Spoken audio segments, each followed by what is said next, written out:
I had been answering questions at an Interfaith talk when a woman raised her forearm just slightly to indicate she had a question. Her question haunted me for weeks and inspired me to write this sermon for tonight. And I'm sure her question is one that many of us are asking ourselves these days. What about hope? She asked. Undaunted by the aura of hopelessness in her tone, I answered brightly. The Jewish worldview is filled with hope. We may be made of matter, but we decide what matters. It is through meaningful human action that a blank computer screen can become a poem, that slavery can become freedom. We can help others alleviate suffering and experience beauty. Judaism is not just a reflection of an idea. Judaism is an affirmation. It is a positive, clear-eyed response to our one world. It is saying yes, not saying no, to a world created by the divine and where God is to be seen in every human being. I don't see how that helps me have hope, she said. I went into higher gear and tried a different answer. Judaism is about possibilities. Possibility means the door for hope and change and goodness is always open. Possibilities can lead to progress in the world and in our individual lives. It is a positive psychological message. We have choices in how we shape our lives. We can live with caring and compassion. We can invest ourselves in worthy goals. Our Torah reading for tomorrow morning reminds us that God put in front of us a world full of options and choices, the good and the evil, life and death. Choose life, the Torah says. And our tradition tells us that even when we choose less wisely, we can change over and over again. Rosh Hashanah and Yom Kippur are all about teshuvah, change. The fact that we can try to change ourselves, other people, and the world, and make it a better place through reason and compassion is a fundamental pillar of being Jewish and being human, and should be celebrated. It is a cause for hope and wisdom. Okay, the woman said. She was polite, but unconvinced. I don't know what personal trauma, life events, or past experiences made the questioner long for hope, but clearly she is not alone in seeking to satisfy this deep human need. Many of us have been experiencing a similar feeling of hopelessness in the past year. The past year presented us with challenges, both great and small. The world was unkind at times, especially with the rising of anti-Semitism casting shadows over our society. And of course, there was October 7, Simchat Torah, only a year ago, a day now forever marked by profound sorrow and loss, and reminding us that the threats of our safety and dignity are not just echoes of the past, but present realities. In the UK, the political climate, especially before the general elections, fostered a sense of othering, where minority voices, including our own, have felt increasingly marginalized. We've sensed in reaction to Israel's war against terror that Jewish life is being pushed to the periphery. our contributions and presence questioned or overlooked.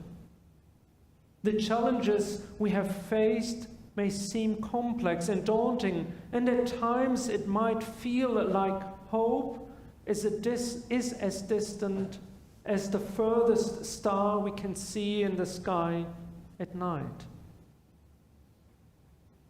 The Jewish philosopher Franz Rosenzweig offers a perspective that resonates deeply within me. He wrote, "Redemption is a hidden possibility within every moment." The idea reflects a belief that hope and redemption aren't distant dreams, but a potential within every action of every moment of our lives. It tells us that even when the world feels overwhelming, there's always the chance for renewal, a chance for hope.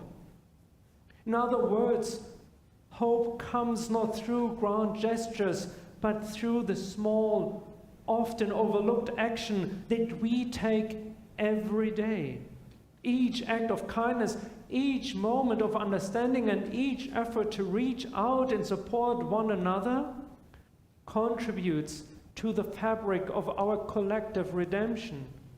Embracing diversity and upholding the dignity of all people, to name only one area I felt was too often ignored in the past year, is integral to this process of bringing hope and redemption to a world in pain. Rabbi Angela Buchdahl, the famous rabbi of the Central Synagogue in New York City, recently said, "To stand against human hatred, we must also stand for the full humanity of every individual. And in doing so, we rebuild our world." Not always is Judaism about hope. It's also about facing the world as it exists and making the best of it. It's about looking this real world in the eye and using imagination and initiative, building castles in the sand, not castles in the sky. It's about finding goodness within the spectrum of what's real and what's possible. Facing such truth, we can't always look outside for salvation. We can't seek change only through wish fulfillment. We must look at our own potential, our own strength and abilities too. This perspective is not a limitation, it is a motivator. It is the ground for positive action and results. When the world becomes as divided as it is now, we must remember the resilience that has carried our people through countless generations. Our history is a testament to the power of hope and seeking a different path. How we act, however small our actions may seem, we have the potential to create ripples of positive change in our communities and beyond. In the little shtetl of Helm, where the chickens clucked in Yiddish and the goats debated philosophy, there lived two boys, Moshe and Joshua. Moshe was as sharp as the matzah cracker, always with his nose in the book, solving problems before anyone else even knew they existed. The villagers, in awe of his brilliance, would say, if Moshe doesn't know the answer, then there is no question. Joshua, on the other hand, was more like a kugel, soft, a little mushy, and not always holding it together. He preferred napping in the sun to studying, and his favorite subject was lunch. The villagers loved him, but not for his intellect. That Joshua, they said, at least he tries, sometimes. One day, Reb Weiss, the village elder called the boys to his home. "I have a problem," he said, stroking his long beard thoughtfully. "My 2 goats have wandered off and I can't find them. I was counting on their milk for Shabbat. Moshe, how would you solve this problem?" Moshe adjusted his spectacles and began to pace. "Rabbis, it's simple. We'll draw a map of the village, marking all possible paths the goats could have taken. We'll then categorize the path by the frequency of goat droppings, calculate the possibilities of each path, and triangulate the goat's position. Give me a few hours and I'll have a detailed report for you." Rabbis nodded, impressed and, as always, by Moshe's great mind. Then, turning to Jocelyn, asked, "And you, Jocelyn, what would you do?" Jocelyn scratched his head, looking confused. "Well, Rabbis, I think I'd just call out, 'Hey goats, come back!' Maybe they'll hear me and return." The villagers who had gathered laughed, amused by Jocelyn's simple-mindedness, and Moshe rolled his eyes. "Really, Jocelyn, you think the goats will just walk back because you call them?" Jocelyn shrugged. "Well, it couldn't hurt to try." So Jocelyn cupped his hands around his mouth and shouted, "Hey goats, Rabbis needs you for Shabbat, come back!" The villagers erupted in laughter again, but just then a rustling came from the bushes.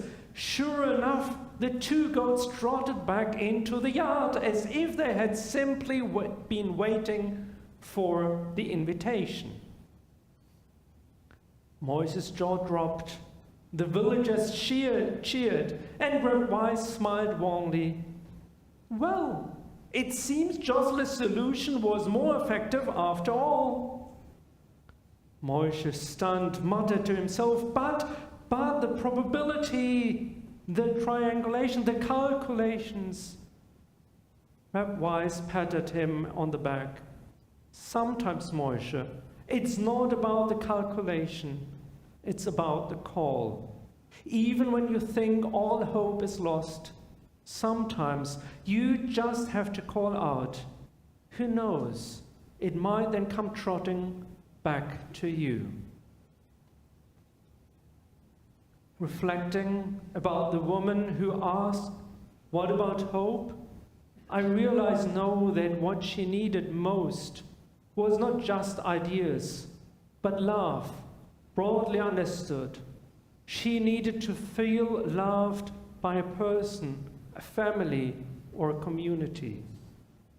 Ideas are indeed the groundwork of the Jewish actions, but I now feel that the best response would have been to ask the woman to meet me for coffee, and then listen to her, to care, to show by action that there is the possibility of finding hope by being surrounded by a community that listens, supports, and tries to help. Nothing gave me more strength and hope in the unfolding of last year's events than the warmth and love I could find here in our synagogue, in our community, in the midst of you all. A community that strives to provide encouragement, not with fairy tales, but with a whole realm of positive, real-world, personal, human responses. Perhaps the goats of our story are in reality we. Can we be sure that it is not us who have been lost and who Jocelyn is calling so that hope can return into our world? Chavarim, while I indeed hope that the prayers of the coming days bring you closer to God, I too hope that they will inspire you to look out into the world, to reach out to those who need your support most, to stand up to injustice where you can see it. Tonight, I ask you to become the bridge builders in a divided world. Draw from the unending treasures of our Jewish heritage to bring healing into this world. This year, let our joint actions towards the good be the call for hope and redemption. Let us face the future with courage, compassion, and unwavering belief in the power of our collective voice. Together, we can create a tapestry of love, understanding, and mutual respect that will strengthen our community and inspires others. Shanah Tovah Metukah. May you all have a sweet and good new year. May it be filled with blessings, growth, and joy. Let us go forth with hope in our hearts, ready to answer Joshua's call for a better tomorrow. Shanah Tovah.